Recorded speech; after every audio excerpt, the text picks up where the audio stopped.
chair of the session today. What a pleasure to have you in this session. Um, Honorable Abadullah Saab, we are very pleased that you have the responsibility of this moderation.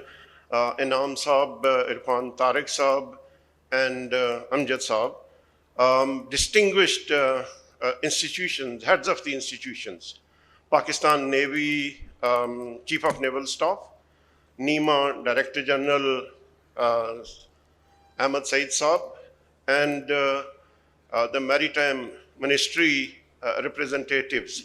What a pleasure to have to be with you this afternoon. We are very honored to have this multiplier effect. Earlier, we used to have few delegations from international countries, several countries that we have now distinguished presence. 2 days, I have heard many of the distinguished speakers, and I think that most of the job is already done. So it will make my presentation relatively little easier if I have this control with me. I can try to finish my presentation timely. I don't know how many of you know about IUCN. IUCN is an organization that brings together 1,200 members, 16,000 scientists, and we have a distinguished presence of many of the countries that we work globally. People are in the center, and we have land, water, oceans, and climate are the priorities. But again, the areas that we address, our Nature 2030, are some of the areas that we have presence in Pakistan, Karachi, Islamabad, Quetta, Peshawar, Punjab, AJK. We work with multiple donors, and I'm not going to have, we have distinguished membership of the both governments and non-governmental organizations, number of donors that we work. Ladies and gentlemen, we heard that Pakistan is blessed with natural assets. We have more than 1,000 kilometers of coast, and we have 240,000 square kilometers and an area added equal to Sindh as continental shelf, relatively much less explored. And this all actually helps us to understand better, starting from mangroves to biodiversity to coastal beaches that we have are unique in Pakistan, that we are blessed with these natural assets. But at the same time, you would see that everybody mentioning about these challenges that we face.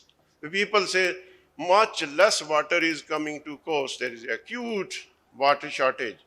The people say that the mangroves are being cut. People say we are overpopulated coast.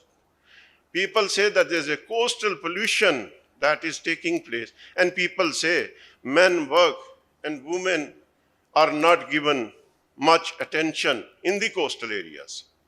So we all have discussed what can we do and what have we done.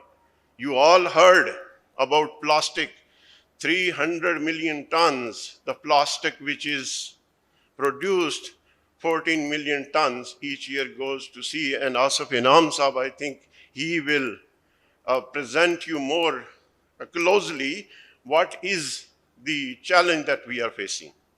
Pakistan mangroves, you heard many of the presenters. We had gone down to 84,000 hectares of mangroves left.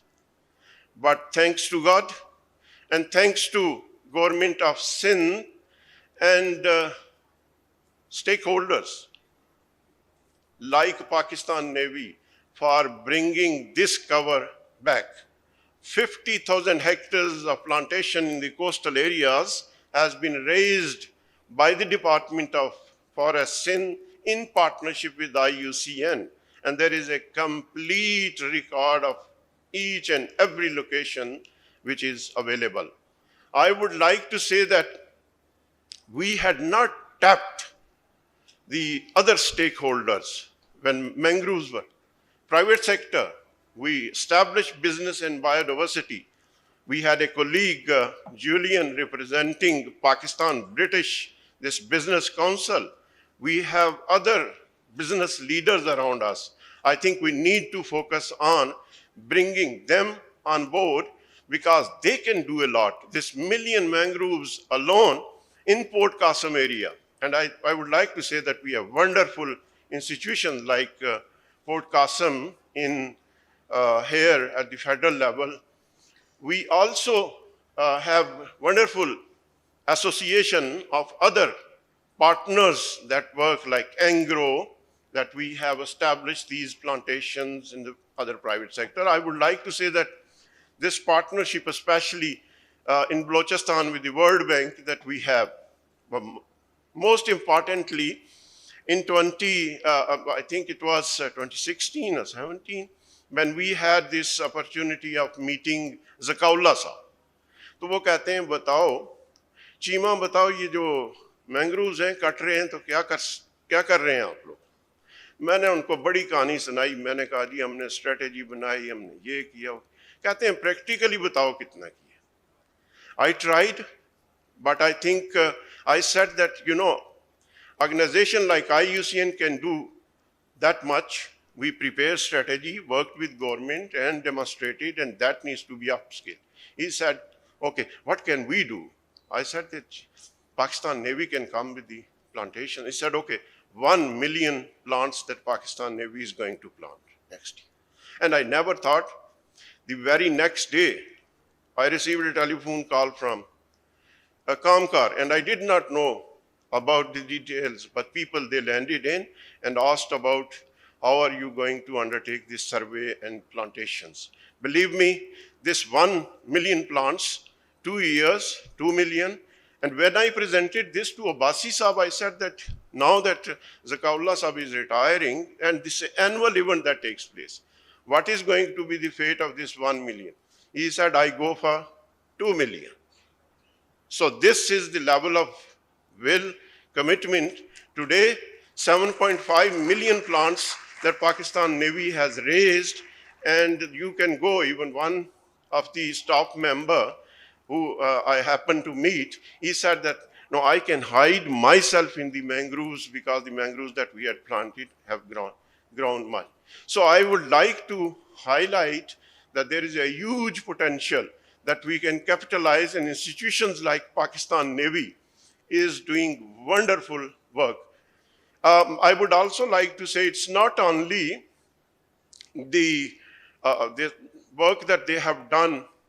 Water treatment plant, again, another activity which was, we shared experiences, and in Manora, 30,000 gallons per day that they started treating, and now at 15 locations, Madam Minister, they have replicated 450,000 gallons per day. This is a replicable, again, an intervention that Government of Pakistan and upscale in any of the housing societies, in any of the, because there were millions that were being spent on this water polluted water, and there were watering plants. I would like to say this, you know, economic valuation of mangroves that everybody mentioned. We had undertaken this study. Dr. Amjad Shahid is there. The, you know, $1,400 US per hectare, the benefit that they bring every year. This reversal that has, Irfan Tariq Sahab also mentioned about, we have a unique situation in which Pakistan is now witnessing reasonable increase in the vegetative cover of mangroves in Pakistan. So we have from 14,000 to 105 to 200, and this credit goes to, you know, this is water treatment plant that I mentioned. The Pakistan Navy has done wonderful work, which I say that is going to be. Madam Minister, in your ministry, that we have this national coordinating body, which is chaired by the Secretary Ministry of Climate Change, and both provincial governments, ports, coastal development authorities, and all those relevant departments, including private sector, 26 institutions. This morning, I heard Senator Syed Mujahid, he said we need to establish, we already have established since 2010. I think we need to make operational, there was not a single marine protected area. Again, credit goes to provincial governments, federal, and especially Ministry of Defense and Pakistan Navy, that we have Astola Island, one of the marine protected area, and IUCN has already undertaken those benchmark studies, which I think are much less known. And I would like to say here that Blue Economy Portal that we are going to bring this year is going to provide opportunity of having all those, coastal erosion. I also said that gender mainstreaming, again, hundreds of the women that we have associated, and there is a huge action plan, gender action plan, the Madam Minister, where we have involved local communities. Ladies and gentlemen, we have associated not only in coastal, all over Pakistan, over 10,000 students. And I want to have meetings with 100 Vice Chancellor this year in 2023. We already have held meeting with half a dozen Vice Chancellors of the women universities already. So we will continue having further opportunities explore. I would like to say these couple of minutes that I am going to take. I think there is a huge potential. Policies that we worked, I think we need to undertake objective assessment of those policies and joint reviews. We need to come up with the gaps and then prepare an informed policy. Ministerial Coordination Forum is extremely important. I think Madam Minister has good exposure and she has the convening role. I would say that those other ministries need to be brought on board. Those institutions, especially donors, we mentioned about World Bank, Asian Development Bank, Islamic Development Bank, they all are doing work in isolation. I would suggest that we have this consortium established of the donors and then reporting to this coordinating body or the ministry so that we have this overall, the program. Finally, I would like to say the implementing agencies, the organizations, they need to be brought on board. And there are several ideas that today we have brought, but they all require actions, and these actions are listed. We cannot do alone. We need to have partnerships, sustainable development goals that we would like to have, climate smart infrastructure. These points that I have shared, I think replication and upscale of Pakistan Navy's experience is extremely important. I say gratitude to NEMA, to Pakistan Navy, and to Maritime Ministry for organizing this wonderful workshop. Madam, our Honorable Foreign Minister साहब said that's what a landmark. तो मैं अपने colleague से कह रहा था, मैंने कहा बताएं कोई सी मार्क भी कोई ऐसा लफ्ज़ है, कहते हैं इससे पहले तो नहीं, वो डिक्शनरी में तलाश कर रहे थे, तो मैंने कहा why don't we introduce what a sea mark conference that you have organized. Thank you very much.